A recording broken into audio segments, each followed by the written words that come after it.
Aleluia, graça e a paz, igreja do Senhor, amém? Quem está feliz com Jesus, dá um glória a Deus bem forte. Opa, estamos felizes? Oi, Sueli. Glória a Deus, hoje nós tivemos uma tarde muito agradável, né? Glória a Deus, louvado seja o nome do Senhor pela oportunidade que Ele nos dá de estarmos reunidos aqui mais uma vez para juntos o adorarmos e também aprendermos mais um pouquinho dEle. E hoje é uma data bastante especial, é o segundo domingo do mês de dezembro. E o segundo domingo do mês de dezembro é comemorado o Dia da Bíblia. Quantos sabiam disso aqui? Ninguém? Poucas pessoas, né? Então, todo o segundo domingo do mês de dezembro é comemorado o Dia da Bíblia. Isso começou lá na Grã-Bretanha, no ano de 1549. Veio para o Brasil através de missionários europeus e também americanos no ano de 1850. E a partir da fundação, né, da Sociedade Bíblica Brasileira, no ano de 1949, aconteceu a primeira manifestação pública comemorativo ao Dia da Bíblia. Na verdade, comemorativo à Bíblia. Então, com a finalidade de se incentivar a leitura da Bíblia. Olha que bênção. Glória a Deus por isso. Aleluia. Bom, segundo as pesquisas, a Bíblia é o livro mais impresso e vendido do mundo. Isso significa que provavelmente muitas pessoas no mundo têm pelo menos um exemplar em sua casa. Sendo a Bíblia o livro mais vendido do mundo, quando nós olhamos para o mundo e o vemos da maneira como ele está, como está o mundo aos seus olhos? Quando você olha para o mundo, como você o vê? Está bom? Está bom? Moralmente, ele está um mundo bom? Ele está um mundo equilibrado? Ele está um mundo, será como Deus pensou para nós, quando Ele o fez? O Salmo 19:7, ele diz: a lei do Senhor é perfeita e restaura a alma. O Salmo 19:7 diz: a lei do Senhor é perfeita e restaura a alma. E a alma aqui significa pessoa.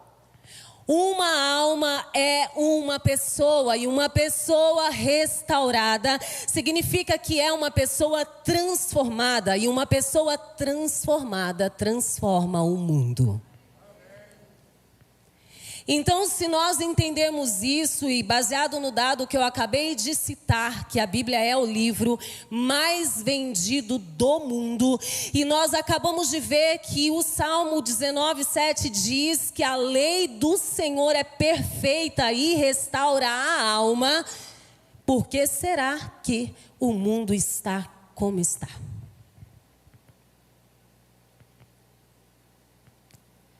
Vou trazer dados.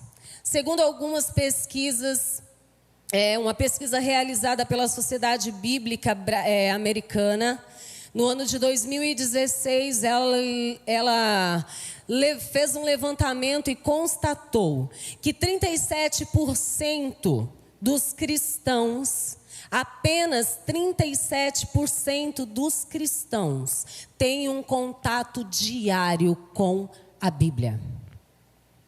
Apenas 37%.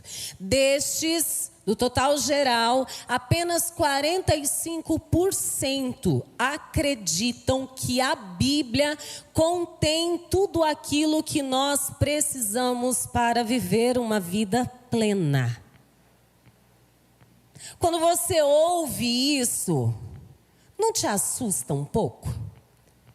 Porque apenas 37% dos cristãos têm contato diário com a Bíblia. E apenas 45% acreditam que na Bíblia contém tudo o que se precisa para viver uma vida plena. Isso responde à nossa pergunta de por que o mundo está como está. Porque eu, sendo um cristão que não leio a Bíblia e apenas porto um exemplar dela, isso não causa restauração. Então não causa mudança, que consequentemente não causa mudança no mundo também. E hoje eu vim, movida pelo Espírito Santo de Deus, com uma ousadia santa no Senhor, de mudar o seu status. Eu não sei, talvez você esteja dentro dessa estatística de alguém que seja um portador apenas do exemplar da Bíblia, mas não um leitor, um amante da palavra de Deus. E hoje eu estou sim com esse intuito, com essa missão de mudar o seu status de um portador apenas, de um exemplar da Bíblia, para o status de um apaixonado pela palavra de Deus. Porque sim, a Bíblia, ela é a palavra de Deus. É a maneira como Deus encontrou para se revelar a nós de uma maneira íntima e pessoal, através das Escrituras Sagradas. O Senhor nos deu a revelação de quem Ele é através da Bíblia Sagrada. E eu quero falar com você sobre a Bíblia, trazendo para você alguns entendimentos. A nossa Bíblia, ela é dividida em duas partes. A primeira parte dela é chamada de Velho Testamento e a segunda de Novo Testamento. Ela contém 66 livros, 39 no Velho Testamento e 27 no Novo Testamento. Mas a palavra testamento, ela também pode ser aliança, pacto, acordo. E nós vamos falar dela então como aliança. Velha aliança e nova aliança. Eu quero apresentar para você a Bíblia hoje como um livro que eu dei um nome para essa ministração de hoje, que é Bíblia Sagrada, o livro do amor. É assim que eu quero apresentar hoje a Bíblia para você. Talvez nós não sejamos assim motivados ou estejamos motivados em ler a palavra de Deus, porque existem muitas falácias a respeito dela, muitas críticas às vezes, e isso às vezes é um pouco desmotivador. Mas eu quero hoje tratar da Bíblia como o livro do amor, para te fazer entender que vale muito a pena você se relacionar com ela. Porque nela, através do conhecimento do que nela contém, nós aprendemos sobre o amor. E ela começa falando desde Gênesis sobre a aliança de Deus com o homem. O Deus criador, o Deus que criou todas as coisas, o nosso Deus. Ele criou tudo, criou o homem, colocou o homem no jardim do Éden, o homem chamado Adão, e ele instituiu ali para Adão algumas leis. Ele disse para Adão: Adão, olha, você vai cuidar aqui de tudo, você vai dar nome aos animais, de tudo que contém aqui no jardim você pode comer, mas da árvore do conhecimento do bem e do mal, dela não comerás, porque o dia em que dela comerdes, morrerás. Deus tinha uma aliança. A aliança significa que você tem um relacionamento especial com alguém. Esse é o significado de aliança, é relacionamento e é exclusivo. Deus tinha um relacionamento com o homem e esse sempre foi o propósito de Deus ao criar o homem, ter um relacionamento com ele. Mas quando o Senhor instituiu esta lei a Adão, tinha uma consequência, uma norma nesse pacto firmado: se você comer do fruto que eu disse para não comeres, morrerás. E o homem transgrediu, ele pecou, ele comeu do fruto, e porque ele comeu, o relacionamento entre o homem e Deus foi interrompido. Houve uma quebra de aliança. Mas nós vamos verificar ao longo da história que o Senhor, ele vem tentando restabelecer relacionamento com o homem, porque para Deus era muito importante. Então ele fez uma aliança com Noé.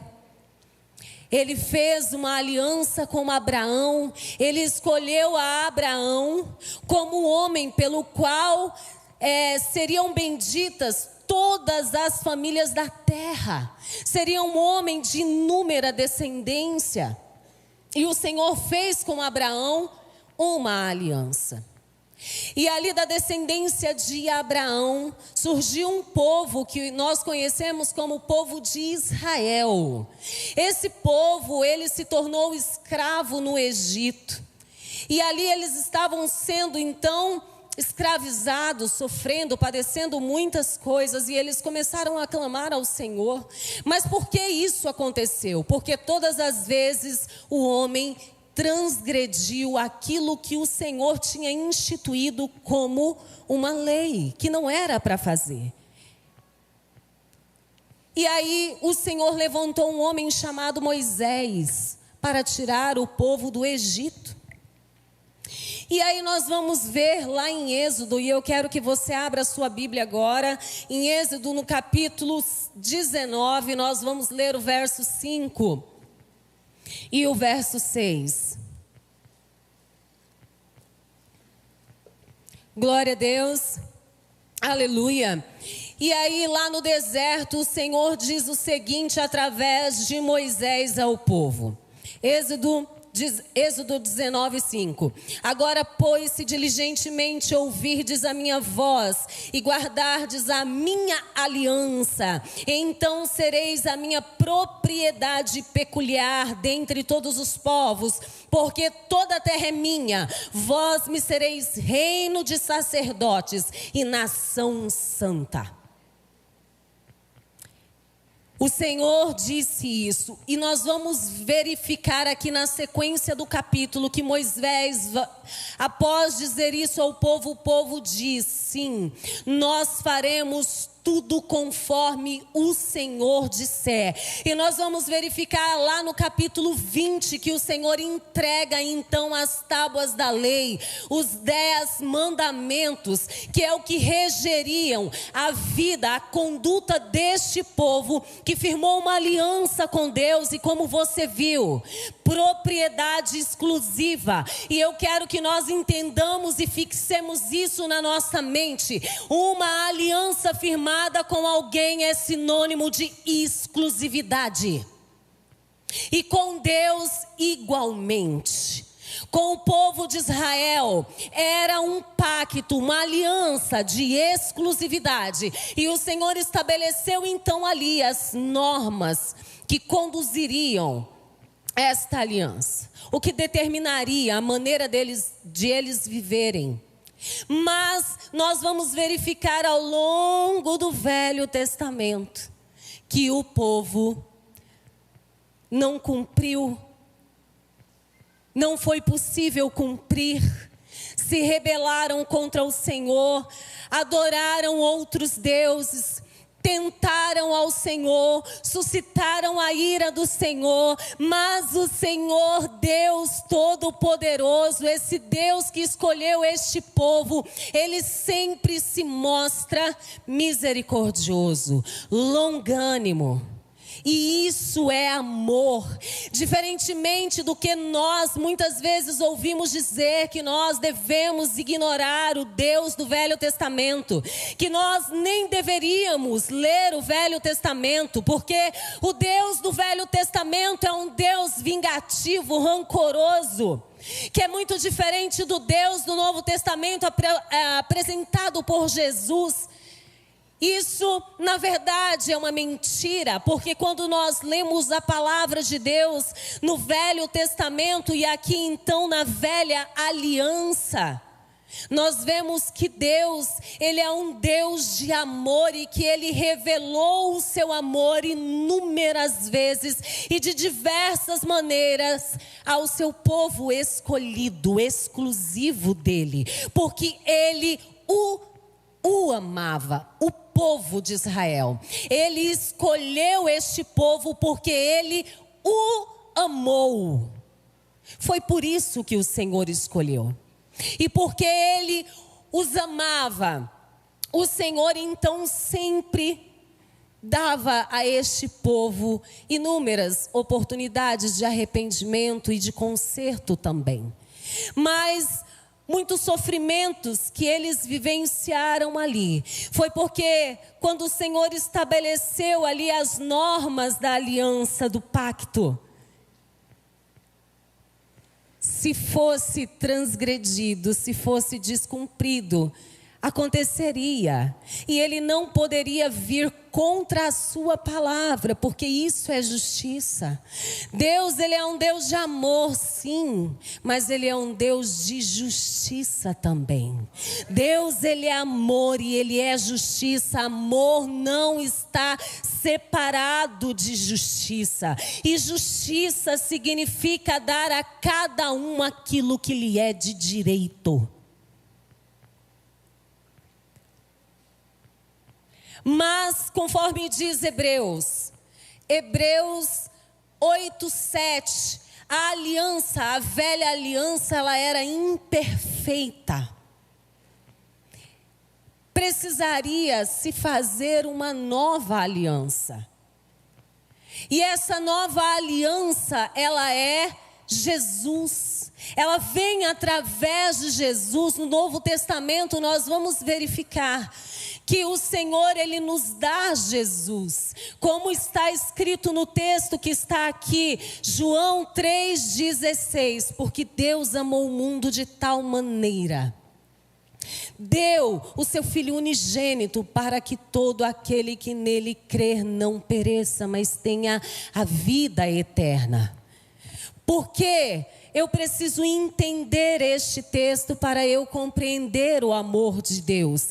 Porque lá no Éden, quando Adão pecou, qual era a consequência do seu pecado? A morte. O que estava proposto para o homem quando ele desobedeceu, quando ele quebrou o pacto, a aliança com o Senhor? A morte.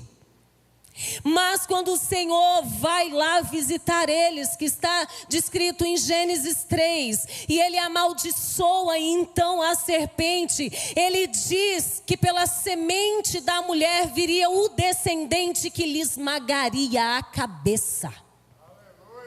E isso faz menção a Jesus. Então nós vemos que desde o início da Bíblia até o final, o tema central é Cristo, porque Cristo era o único capaz de justificar o pecado cometido pela transgressão do homem. Então o Senhor nos dá Jesus, porque Ele nos amou. E nós entendemos então com este texto que amor é o quê? É entrega. Amor é dar. Amor, no contexto de Deus, é diferente do que Hollywood nos apresenta como amor. Os filmes de Hollywood nos apresentam o amor com um sentimentalismo exacerbado. É raso. É um amor que qualquer vendaval, ele se esfacela. É uma aliança que se firma com alguém que ela é quebrado ao mínimo sinal de um desejo que me sobrevém. Isso não é amor.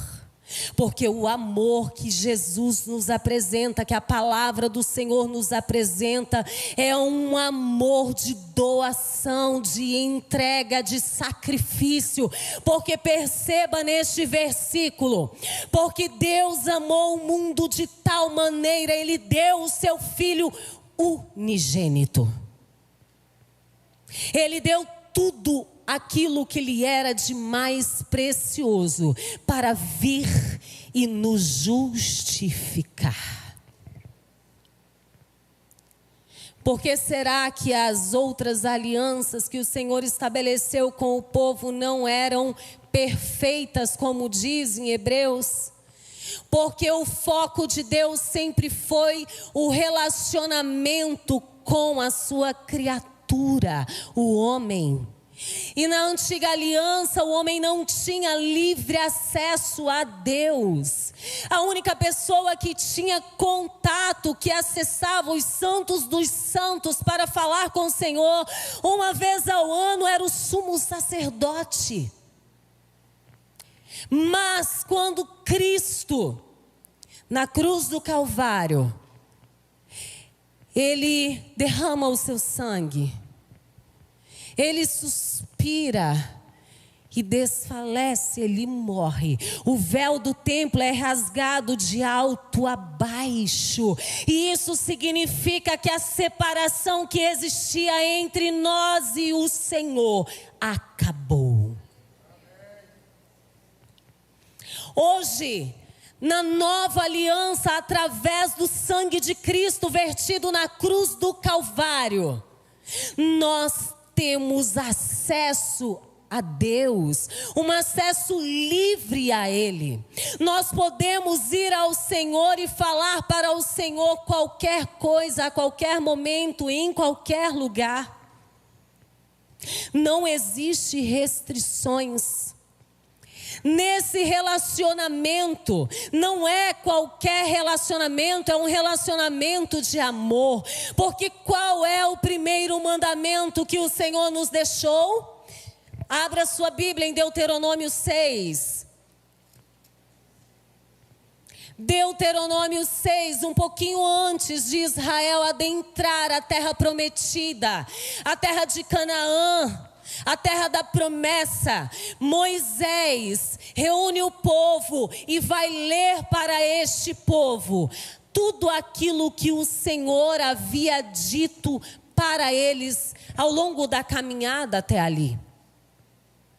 E ele vai dizer o seguinte: estes, pois, são os mandamentos, os estatutos e os juízos que mandou o Senhor teu Deus, se te ensinassem, para que os cumprisse na terra que passas para possuir, para que temas ao Senhor teu Deus e guardes todos os seus estatutos e mandamentos que eu te ordeno, tu e teu filho e o filho de teu filho, todos os dias da tua vida, e que teus dias sejam prolongados. Ouve, pois, ó Israel, e atenta em cumprires, para que bem te suceda e muito te multipliques na terra que mana leite e mel, como te disse o Senhor teu Deus, Deus de teus pais. Ouve, ó Israel, o Senhor nosso Deus é o único Deus. Amarás, pois, o Senhor teu Deus de todo o teu coração, de toda a tua alma e de todas as tuas forças e de toda a tua força. Esse é o mandamento inegociável do Senhor para nós. Foi citado no Velho Testamento, é repetido no Novo Testamento. Foi citado na Velha Aliança, é repetido por Jesus na Nova Aliança. Este mandamento aqui é inegociável. Não há negociação, aqui não há. Eu vou sentir.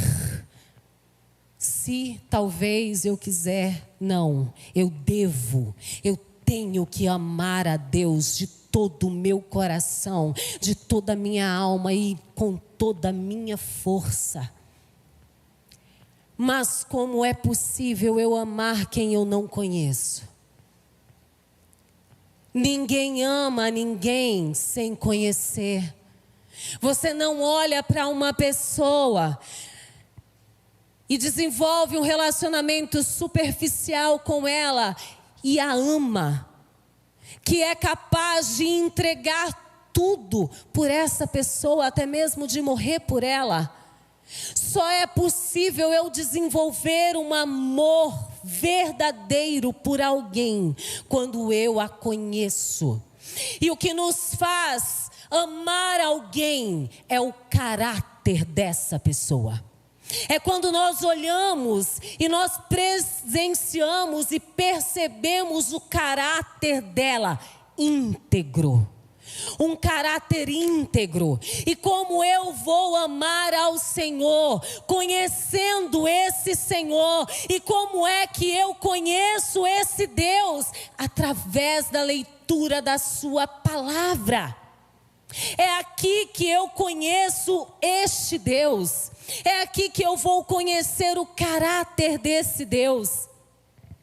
E à medida que eu vou o conhecendo e vou percebendo como esse Deus age ao longo da história da humanidade, como esse Deus é um Deus misericordioso, como esse Deus é um Deus compassivo, como esse Deus é um Deus longânimo, como esse Deus é um Deus que nos dá alegria, regozijo, é um Deus de provisão, é um Deus de proteção, é um Deus de socorro na hora da angústia, é um Deus que cura, é um Deus que salva, é um Deus que liberta, é um Deus que restaura, é um Deus que faz novas todas as coisas.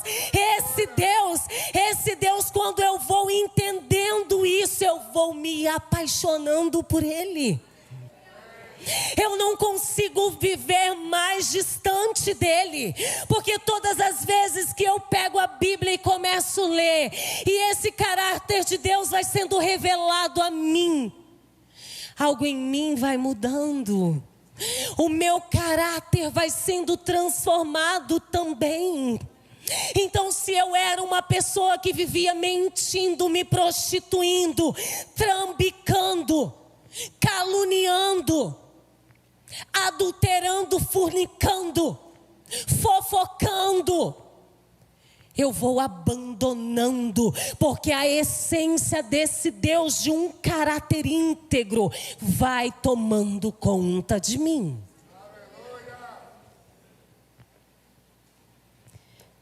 Esse livro, o livro mais vendido do mundo, ele não tem nenhum que compita com ele. Nenhum. Não há livro de autoajuda que tenha o poder de transformar a nossa vida como este aqui. Porque este livro aqui, ele atinge as 3 camadas de uma pessoa. Ele atinge o espírito e ele atinge a alma. E consequentemente ele muda o comportamento. É impossível eu ser um leitor ávido da palavra de Deus e não ser liberto do vício. É impossível eu ser um leitor ávido da palavra de Deus e não ser liberto dos pecados de estimação que muitas vezes me perseguem. De repente, você faz parte de uma estatística que diz que muitas pessoas não conseguem ler a palavra de Deus porque se sentem imerecedores, indignos. E sim, muitas vezes quando nós vivemos uma vida dissoluta, uma vida no lamaçal de pecado, uma vida totalmente imoral, diante de Deus nós nos sentimos constrangidos. E nós nos sentimos sim, muitas vezes, tão imerecedores que nós não queremos nem tentar. Às vezes o que acontece é um sentimento de eu nunca vou conseguir entender o que diz a Bíblia, porque todas as vezes que eu começo a lê-la, parece que a minha cabeça dá um nó. Não entendo nada. Outras vezes é porque bate assim uma sensação de uma incapacidade de se tornar santo. E você olha para você e fala: nossa, mas eu gosto tanto desse pecado. Não sei você, mas eu já fui essa pessoa. Eu já gostei muito de fazer muitas coisas que não agradam ao Senhor. E eu olhava para mim e pensava, nunca vou conseguir deixar de fazer isso. Nunca vou conseguir. Mas à medida que eu disse para o Senhor, Senhor, a tua palavra me diz aqui que eu preciso amar ao Senhor, mas eu não amo o Senhor. Um dia, lá no início da minha caminhada, eu estava, sim, com uma boa intenção de caminhar certinho, mas num belo dia eu escorreguei num pecado aí. E aí eu fiquei com uma sensação de um pesar muito grande, uma vergonha muito grande. E eu falei com Jesus assim, Senhor, por que é que nós sempre caímos no mesmo pecado? E ele falou assim muito forte ao meu coração, é porque você não me ama. Uau! Mas eu cantava, Jesus, eu te amo. Eu orava, Jesus, eu te amo. E o Senhor disse para mim, você não me ama. Porque quando nós amamos ao Senhor, nós fazemos aquilo que Jesus disse lá em João 14, aquele que me ama guarda os meus mandamentos.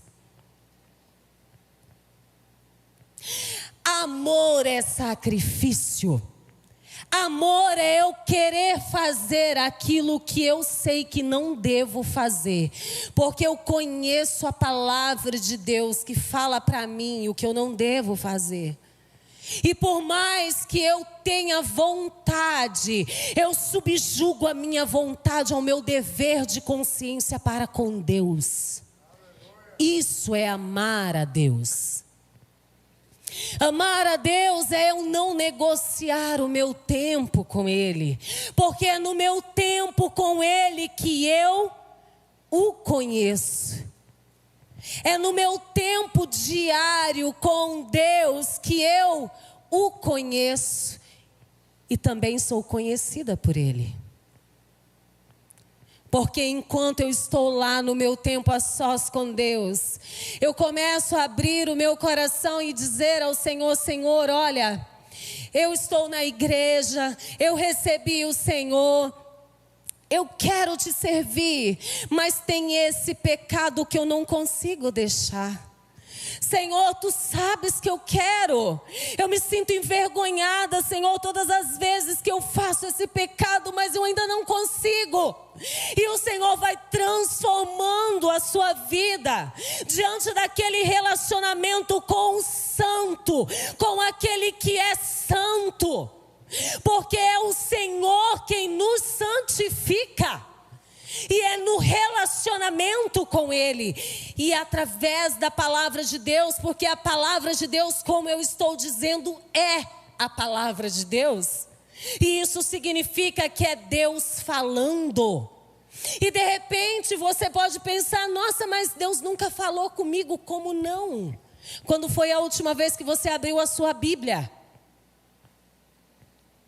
Porque todas as vezes que você abrir a sua Bíblia e lê-la, Ele está falando com você. Todas as vezes. Não vai ter uma só vez que você vai abrir a sua Bíblia e Deus não falará com você. Você tem anseio por ouvir a Deus? Você deseja ardentemente no seu coração ouvir a Deus? Pois eu quero te dizer uma coisa. Todos os dias, marque um horário. De preferência pela manhã, gente. Comece o dia com Deus. Se você fizer isso, você perceberá uma mudança na sua vida que você vai ficar surpreendido. Comece, nem que seja 5 minutos. Você levanta 5 minutos mais cedo. Lava o seu rosto. Vá para o seu quarto. Pegue a sua Bíblia e diga: Senhor, fala comigo. E você escolhe então um livro, e eu oriento você a começar pelo Evangelho de João. Comece a ler. João apresenta Jesus para nós de uma maneira tão linda. Você vai começar a se apaixonar por Jesus de uma maneira tão especial. E você vai todos os dias percebendo que passando os dias 5 minutos não é mais suficiente, e você nem vai perceber. Quando você se der conta, já se passaram 10 minutos. Dali a pouco se passaram 15. E a transformação vai acontecendo na sua vida de uma maneira gradativa e linda. Quando nós desenvolvemos relacionamento com a palavra de Deus, ela de fato passa a ser viva na nossa vida. A palavra de Deus, ela diz que ela é viva e ela é eficaz. Isso significa que se você está se sentindo morto, morta, há tantas pessoas que têm andado, estão andando por aí, estão trabalhando, tem casa, tem família, tem relacionamento, tem tudo, mas está morto. E sim, diz o Senhor que aqui há pessoas que se sentem mortas também.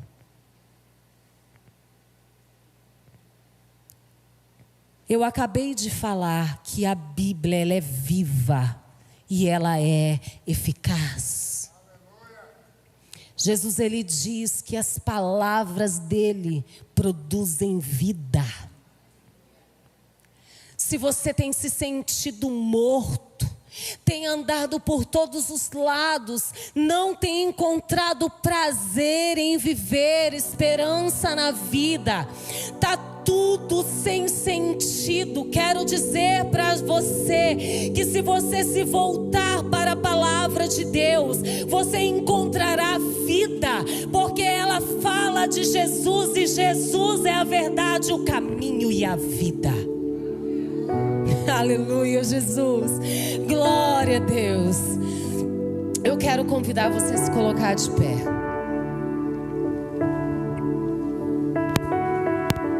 Glória a Deus. Eu falei aqui sobre aliança. E para que tenhamos aliança com Cristo, nós precisamos tomar uma decisão de viver por Ele, de amá-lo sobre todas as coisas.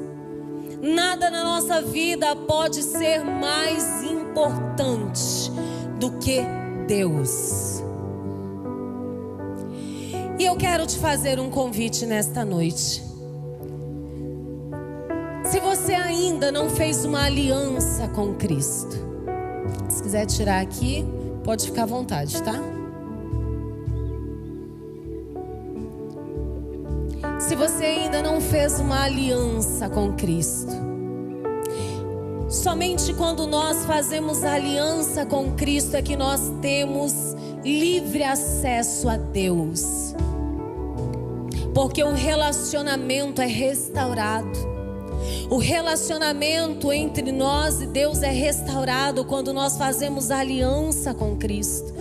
E fazer aliança com Cristo é reconhecer que Ele é aquele que foi dado por Deus a nós, como para se fazer justiça, para nos devolver o direito à vida eterna.